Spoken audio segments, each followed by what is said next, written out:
Découvrez le Géant, le tout nouveau pari de LeTurf et Genibet.fr. Trouvez un cheval placé dans toutes les courses de la Réunion du Géant et c'est gagné. Avec le Géant, tous placés pour gagner.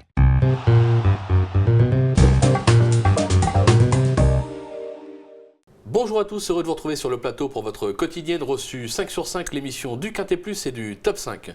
Pour m'accompagner aujourd'hui, une véritable star, je n'ai même pas sûr qu'il accepte de revenir sur le plateau, j'ai nommé Damien Bazerque. Bonjour Damien. Bonjour Philippe, bonjour à tous. Damien, on va le préciser, la dernière fois que Damien est venu sur ce plateau, c'était pour un Quintet Plus Top 5 à Cagnes-sur-Mer. À l'arrivée, le Quintet Ordre, plus de 24 000 € de bénéfices. Excusez du peu. Damien, là, on est sur l'hippodrome d'Auteuil, le prix Clermont-Tonnerre, un groupe 3, 5 ans et plus, 4300 mètres, du steeple, des cracks au départ, une superbe course. C'était pour vous, c'est normal.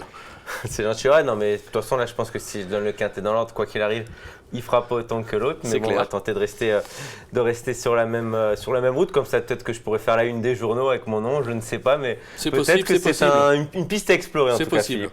Mais pour en revenir à nos moutons, c'est vrai que là on a déjà un beau plateau en vue de la belle course qui sera bien entendu le Grand Steeplechase de Paris. Là c'est un petit peu une remise en route, certains 5 ans vont affronter les vieux pour la première fois et se testent ainsi, parce que c'est sûr c'est toujours important, mais je pense qu'il va y avoir du sport et ça devrait être une drôle de course avec un drôle de rythme. C'est clair, on va voir tout de suite votre sélection Damien. En tête le numéro 1 Genibet, en 2 le numéro 8 Sofrange, vient ensuite le 2 Saint-Palois, le 9 As d'Esruval, le 14 Albuc, le numéro 7 Forcing, le 11 Iruficar As, Philippe, notez bien son prénom parce que je vous avais un peu de mal, et le numéro 5 Maliborgia. Ça commence, allez on attaque avec classe votre favori Genibet, un sauteur de classe, souvent malheureux, tombé dans le Grand Steeple, tombé dans l'Aille Jousselin, il a conclu sa saison 2015 par une deuxième place dans le Georges Courtois. Oh, c'est une base logique. Oui, puis bon, l'avantage c'est qu'apparemment c'est que dans les grands rendez-vous qui tombent. Donc c'est bien, c'est pas un grand rendez-vous. On va pas cracher dans la soupe, c'est vrai que ça reste une préparatoire, bien entendu. Je pense que vous gagnez ce groupe 3, ça fait plaisir à n'importe qui, mais le vrai objectif ce sera le Grand Steeplechase de Paris. Ici, c'est vrai que je pense que c'est un parcours qui nous convient parfaitement. On saute même pas le Rally Chain Fence. Ce sera une course normalement rythmée, c'est un élément assez maniable qui se monte de l'avant. Et puis surtout, l'avantage qu'il a, c'est qu'il se prépare très très vite et le terrain collant ne devrait pas le dérouter. Pour moi, c'est peut-être lui qui offre le plus de garanties à ce moment-là. Après, peut-être que dans 2 mois, les cartes vont être rebattues. Mais là, franchement, je pense que lui qui court bien frais, il a déjà fait ses preuves. Parce que dans le Grand Steeple, souvenez-vous quand même, il passe le poteau en liberté. Je ne l'avais pas mis dans mon prono, j'en avais parlé beaucoup. Et honnêtement, j'avais fait une grosse connerie. J'ai été entre guillemets sauvé par le gong, si on veut appeler ça sauvé. Ce qui m'avait permis de donner ce jour-là, je crois, le tiercé. Mais quoi qu'il arrive, c'était une erreur de ma part que je ne referai pas. Parce que c'est vrai que c'est un drôle de concurrent et qui a à n'en point douter l'étoffe pour remporter un Grand Steeple. S'il reste sur ses 4 pattes. Et bien justement, on va voir ce qu'en pense son entraîneur Michel Postic, puisque Emmanuel Rivon a été à sa rencontre. On l'écoute. Il est en pleine forme. Il en veut. Il a travaillé ce vendredi matin. Comment ça s'est passé? Ça s'est bien passé. Il a vraiment été sur son mort. Il était très allant.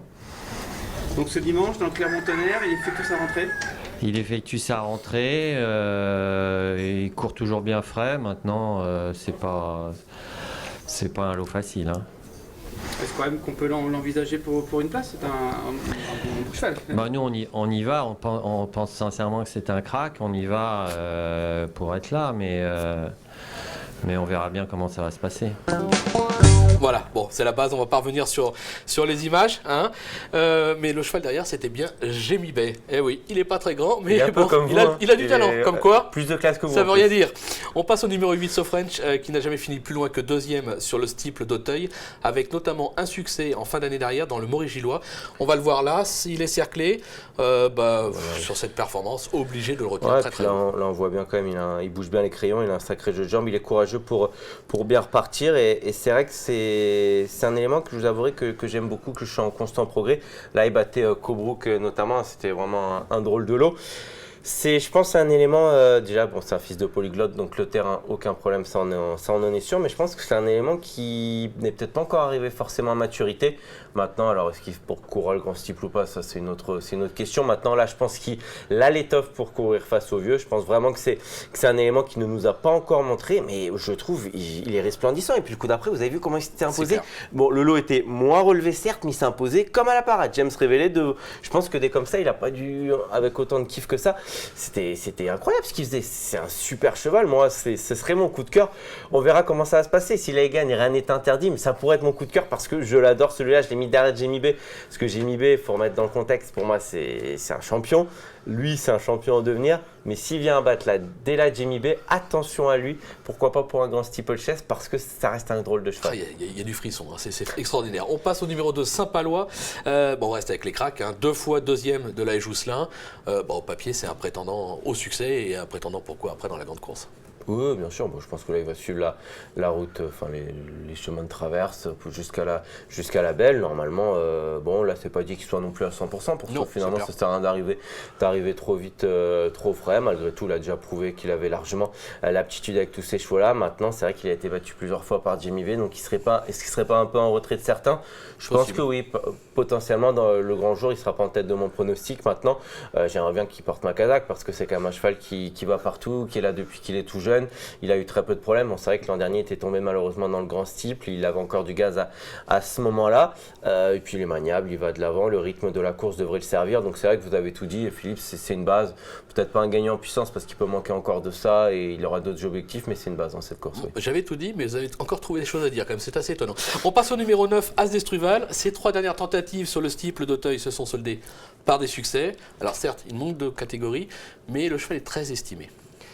Ouais, alors autant Sofren j'ai des certitudes, qu'As d'Estruval j'en ai moins. Il va affronter les vieux pour la première fois.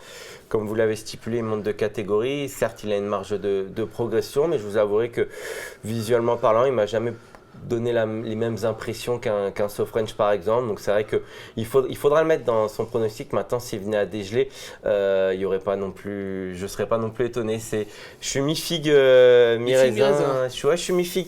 Je l'ai mis parce que j'ai peut-être fait un peu mal au pet, je ne sais pas, par qui de conscience, mais il me trimballe pas, il m'emballe pas, il m'a jamais. C'est un très bon cheval évidemment. Est-ce qu'il est de l'étoffe des meilleurs? Là, comme ça, face au vieux, j'ai mis des doutes. Un petit coup de poker, pourquoi pas? On passe au 14, alors celui-là par contre moi je l'aime bien, Albuc. Cheval qui sait lire et écrire sur cette piste, il aura pour lui sa forme paloise, avec notamment une probante deuxième place, c'était dans la grande course de haie de Pau en février dernier. On le va voir là cerclé. Celui-là, vu sa forme, il peut peut-être avoir un rôle de trouble-fête. Oui, bien sûr, je pense qu'il avait été longtemps arrêté.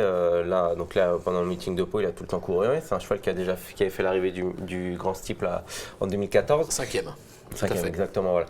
Le terrain, ça ne peut que l'avantager. Puis surtout, il a quand même pour lui, c'est que c'est un cheval dur. Alors là, peut-être que ce ne sera pas forcément son meilleur parcours, 4300 mètres. Je pense qu'il serait peut-être mieux sur un parcours encore plus long. On franchirait éventuellement le Reggie Chain Fence. Maintenant, malgré tout, il ne faudrait pas non plus qu'il y ait trop de rythme pour lui, mais je pense qu'il a tout à fait sa place à l'arrivée par rapport à son métier, par rapport à sa classe, parce que lui, on sait que c'est un petit dur, donc c'est vrai que vous l'aimez bien, moi aussi, et on peut lui voir une belle chance dans cette épreuve, même si pour gagner, non, je pense certains pas. auront ma priorité. J'aurais peut-être préféré dans un autre contexte, peut-être sur plus long. Ouais, plutôt une 4-5e place, on l'aura compris. Mais en tout cas, lui, il va jamais faiblir dans la phase finale, contrairement à d'autres qui pourraient avoir des ratés dans la phase finale. Il est à mon image, il faiblit jamais. Merci Damien pour toutes ces informations. Je continue à parler pour éviter la vanne. On va se quitter avec une petite pépite dans la 8e, un choix réfléchi. Un choix réfléchi et soufflé par Monsieur Thévenon. Donc quelque part, ce n'est pas ma pépite, c'est la pépite de Monsieur Thévenon qui est ici, mais il a su me convaincre. Donc, allez savoir pourquoi.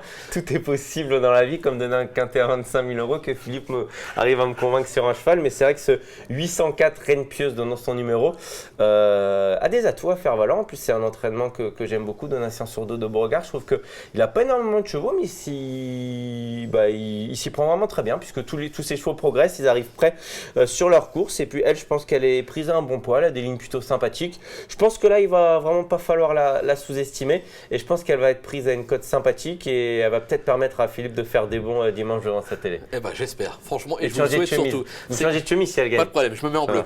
C'est fait, allez. C'est acquis. Merci Damien pour toutes ces informations. Merci à vous de nous avoir suivis et surtout, bon jeu et bon spectacle ce dimanche à Auteuil. Au revoir. Au revoir.